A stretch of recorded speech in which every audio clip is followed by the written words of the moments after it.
Hey, good morning, everybody. How's it? This is Geebz here, your old composer here at the Decomposer Lounge, dissecting and reacting to your favorite suggested tracks. Here's one. Brand new band, never heard of NORTHLANE, and the song that I'm doing is Talking Heads. I hope you guys had a great weekend. I extended mine a little longer, kind of chilled out a little bit, and had a chance to look over the list here. The ever-building, never-ending gobstopper of music reaction lists.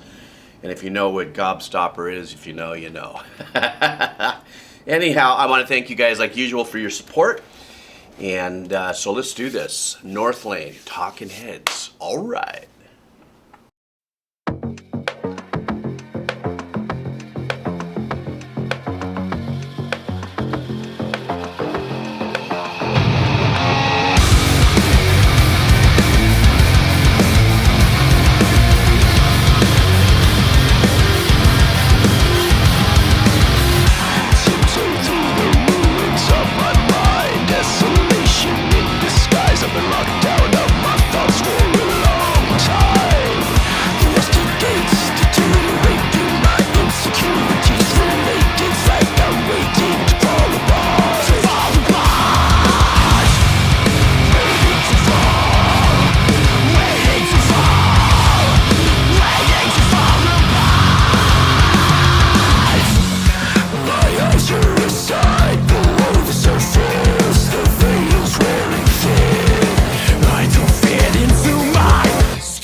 Okay, it's a good way to start my morning. This coffee buzz is about to kick in.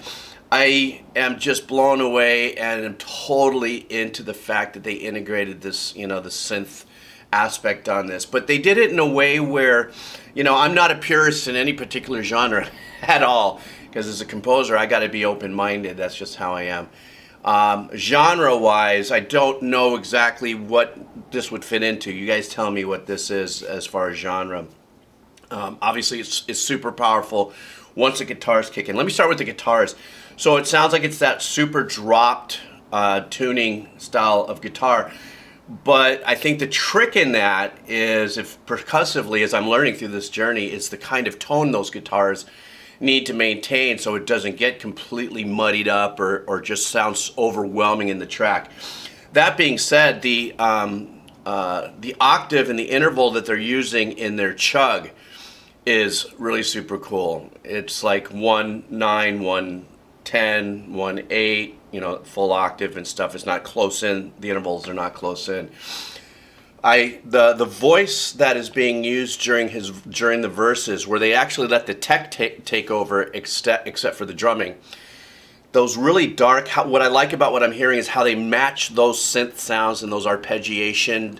They keep the integrity of the tone consistent with the power of the track. So it's not some glassy loops or anything like that, or sequences that are there. They're dark and they're heavy and they're very bottom end. If in fact they're blended with the guitars in the mix, I can't really quite tell. The unique thing about this particular style and layering of music that I really like is that those sequences also add a whole different type of what I would call cleanup balance in things. I'll see if I'll touch on that a little bit later. I want to get back into this before I lose the energy on it. But the vocals, I love how there's that dark speaking heaviness, and then he just kicks ass and just really lights it up and stuff. So this is really super cool, and I'm moving on. Here we go.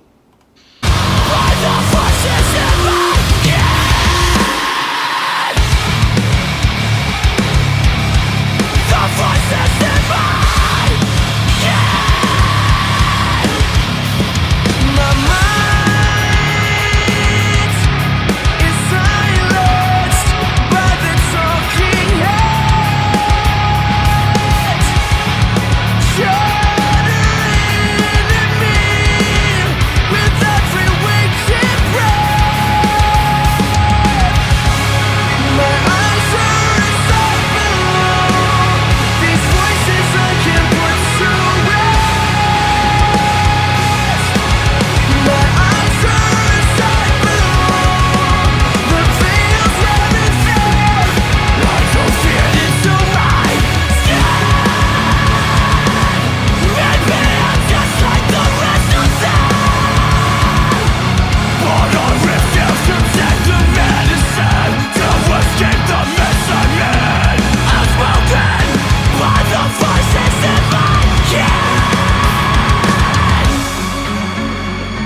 Okay, this sounds like a real badass passage is about to come up. What I want to just stop and say here is they're definitely not afraid of punching up the layers and bringing out the total tech support behind it. When I talk about tech support, I'm talking about the pads that they're using behind it. So you have these huge ballsy bottom end going on. And what I liked about this, it almost sounded like it stepped into a different song completely in the arrangement. But it sounded like they were doing one of those things that I heard very first time on a Meshuggah song, is where they start off on a bend and then they release it, which really gives you this kind of like, it's really disjointed and very, very uncomfortable kind of vibe and stuff. But then the way they resolve it and stuff, they did it super clean. This guy's voice is incredible. Is absolutely off the freaking scale, man. And I love the fact that he plays with, I haven't heard much of this, where you're going in and out tone, in and out of growl really fast. So tone, growl, growl, tone, growl, like he did. I mean, I know there's a lot of singers that can do this in this style, in that style of music and stuff. But it's the first time that I've ever heard it kind of keep a tone through, like went between the two very fast, instead of singing a phrase, growling, and then leaning into, a super melodic section. It was melody, growl, growl kind of a thing, and I thought that was real sick. But the ambiance that's being created, this wall of sound, a lot of it has to do with the fact they're just not afraid to take the synth pads or the heaviness that they're choosing in their modules and in their sounds and really shoving it up in there. As if they're not being timid, like saying, well, we got to stay true to a genre. We don't want to really make this to be... No. These guys just went, no, this is what we're all about. Here we go in the mix. So it sounds like we're going to get into something really super melodic here. Here we go.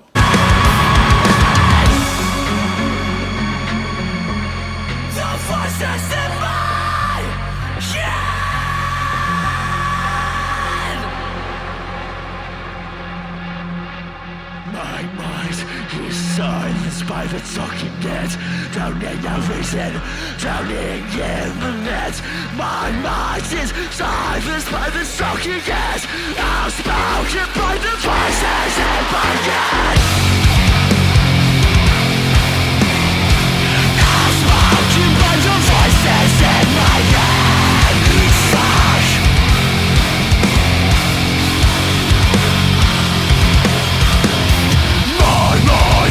Silenced by the talking heads, gathering with every waking breath. My mind is silenced by the talking heads, outspoken by the voices in my head.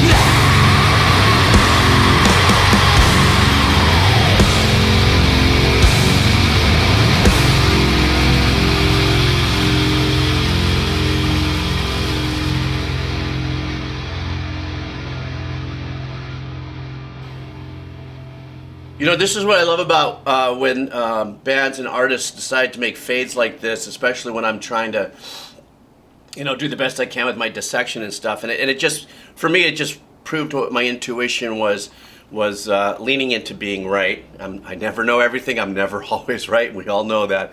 I make a shit ton of mistakes all the time.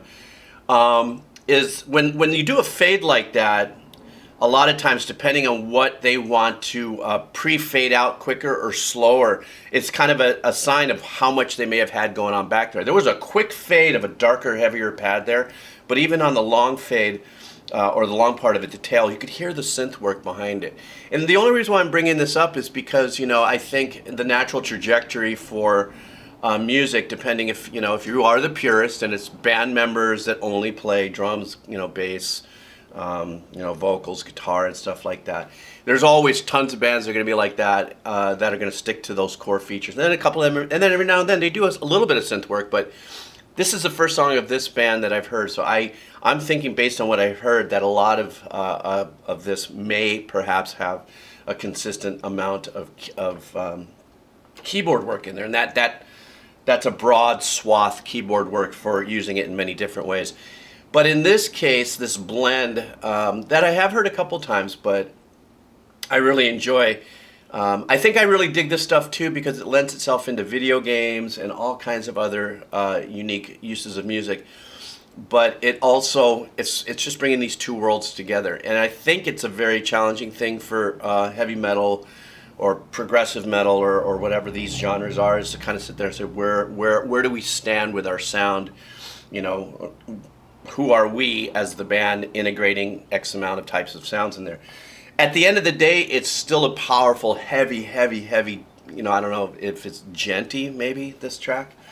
Like I said, the tone of the guitars was absolutely epic.